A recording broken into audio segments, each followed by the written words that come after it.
ስማ ጆኒ ሲንስ ማን ነው? ጆኒ ሲንስ ማን ነው? ይሄ ልጅ እያለ ጆኒ ሲንስ ምን ሰራ እንዴ? አንተ አታውቅማ፣ ታሪክን አታውቅም። ጆኒ ሲንስ እኮ እዚህ አለ ጉያችን ስር ይኸውልህ፣ ይኸው እዚህ ጋር ስታየው 13 ዓመት ህጻን ልጅ መስሎ ምናምን እሳፈጣለሁ ብትል ላስታውቅ፣ ሮፍናን ነው ደግሞ እንዳትል በሳይድ ሲነሳ ልጅ እያሱ የአፄ ሚኒሊክ የልጅ ልጅ ብቸኛ አልጋ ወራሽ በሰዓቱ የነበረው ወንድ ልጅ ስለሌለው አፄ ሚኒሊክ ያነገሰው እሱ ነው፣ የልጅ ልጁ ቢሆንም ማለት። አባቱ ደግሞ የወሎ ራስ የሆነው ራስ ሚካኤል ኮንቨርት ከማድረጉ በፊት ደግሞ ራስ አሊ ሙስሊም ነበረ። ከዛ ነው ክርስቲያን ነው በአፄ ዮሐንስ ጊዜና በአባቱ ወሎ በእናቱ ሸዋ ነውና እቺ ቅመም ማለት ነው ነገሰች እላለሁ። በ13 ዓመቱ አፄ ሚኒሊክ ታሞ ሲተኛ ማለት ነው ነገሰች። ከሞግዚት ጋር ነው የነገሰው። ሞግዚት ማለት ስልጣኑን ምናምን እንዳያበላሽ ምናምን በቃ አብሮት የሚያስተዳድር ማለት ነው፣ የሚያግዘው ሰው ማለት ነው። እና ሞግዚቱ አልቆየም፣ ሞተ። ሞግዚቱ ሲሞት ጅላስ በቃ ተመቸው እለዋለሁ ማለት ነው።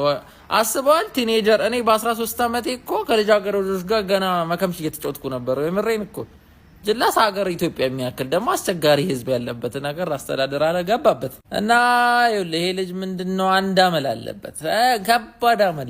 ለሁላችንም ጥሩ ነው። ይሄ አመል ምንድነው? ሴት ይወዳል። አባቴ በህይወት ማለት ነው መቅደም ያለበት አላማ ነው። ይኸውልህ ሴት አታብዛ። ይኸውልህ ሴት ሲያበዛ ነው ልጅ ብዙ ጦስ ውስጥ የገባው ማለት ነው። እና ምክንያቶች ይደረድራል። አንተ እንደምትደረድረው ምክንያቱ ምንድነው? ይሄዳል ሙስሊም አይመርጥ፣ ጣዖት ታምልክ፣ ክርስቲያን አይል፣ በቃ ያገኘውን ነው። ጴንጤምቱም በዛ ሰዓት ቢገኝ ጴንጤንም የሚያገባ በቃ ያገኘውን ነው የሚያገባው ነው ምልህ ማለት ነው። እና አይመርጥም፣ ብሄር ደግሞ አይመርጥም። የሌሎቹ እንግዲህ መርጠው ምናምን ዘሯ ምናምን ተብሎ ነው።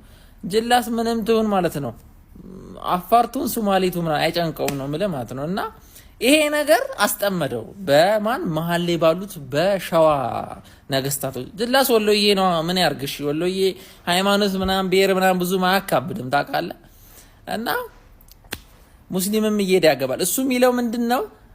የአፋር መሪዎችን ልጅ ሲያገባ አፋር እውነቱን ነው፣ በሆነ በኩል ልክ ነው።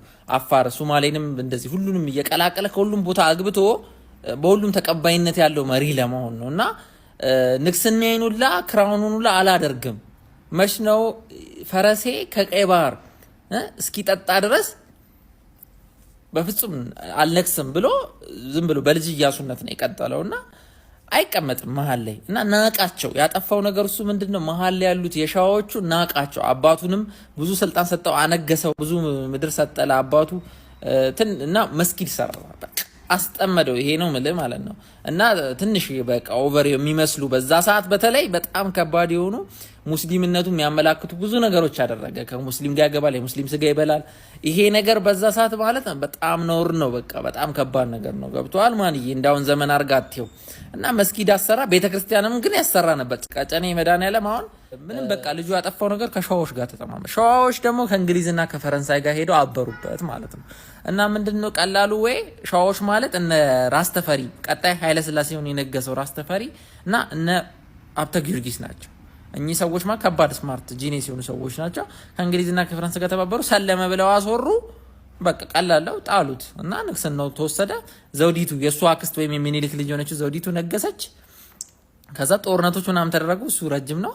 በቃ በአብተ ጊዮርጊስና በተፈሪ መኮንን አማካኝነት ጅላስ ከጨዋታ ውጭ የሆነ አሳዶ ተደበቀ፣ ሸሸ። መጨረሻ ላይ ተይዞ እስር ቤት ተጣለ። ተገሎ ነው የሞተው ይባላል። በ21 ዓመቱ መሰለኝ የሞተው። ተገሎ ነው የሚሉም ሰዎች አሉ። ዝም ብሎ ነው የሞተው የሚሉ አሉ። እኔ ተገሏል ወደሚለው አዘነብላለሁ። ለስልጣን ትርኢት ነው ስቲል በቃ።